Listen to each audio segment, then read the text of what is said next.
قبل القمة المشتعلة بين الأهلي وبيراميدز، الأزمات مولعة، اعتراض كبير على الحكام، وجدل حوالين مصير ريبيرو، واسم موسيماني بيرجع تاني في النادي الأهلي. تعالوا نعرف كل ده دلوقتي مع بعض في ملخص أخبار النادي الأهلي. أول أزمة، بيراميدز أعلن تحفظه على طاقم التحكيم المنتظر، والحديث عن الحكم الأسباني خافير رخاس اللي أدار مباراة الأهلي وبيراميدز السنة اللي فاتت، وكان فيها مشكلة كبيرة في ضربة الجزاء اللي اتحسبت لحسين الشحات.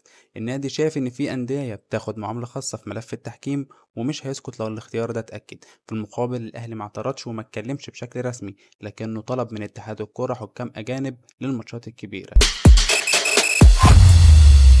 الأزمة التانية، أزمة جوه النادي الأهلي نفسه. أصوات كتيرة بدأت تطالب برحيل المدير الفني خوسيه ريبيرو بعد أداء غير جيد في الثلاث ماتشات الأولانية للنادي الأهلي في الدوري، بعد تعادلين ومكسب واحد بس. ولكن الكابتن محمود الخطيب متمسك بالصبر لحد ماتش بيراميدز، والقرار النهائي ممكن يتأجل لحد بعد معسكر المنتخب.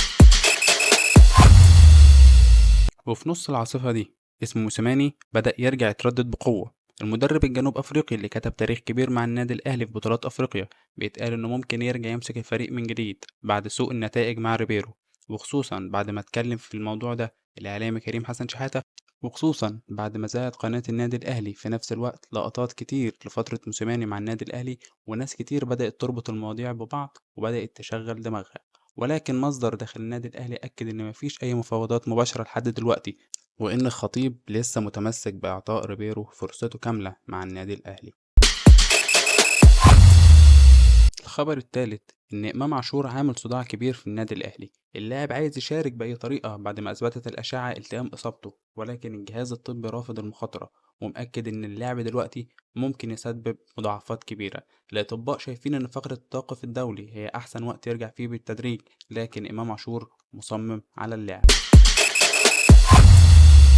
وبالنسبة لإصابة محمد علي بن رمضان، فالجهاز الطبي للنادي الأهلي أكد بنسبة 100% جاهزيته للقاء بيراميدز. أما عن التشكيل المتوقع للنادي الأهلي في ماتش بيراميدز، فهيبقى فيه أكيد تغييرات، زي إن محمد هاني هيرجع الجبهة اليمين بعد الإيقاف ما خلص، وفي كلام كبير عن استبعاد تريزيجيه من التشكيل الأساسي بعد تراجع مستواه في الثلاث مباريات اللي لعبهم في الدوري. ريبيرو بيدور على حلول ينقذ بيها البداية متذبذبة بعد ما الفريق جمع 5 نقط بس من 3 مباريات.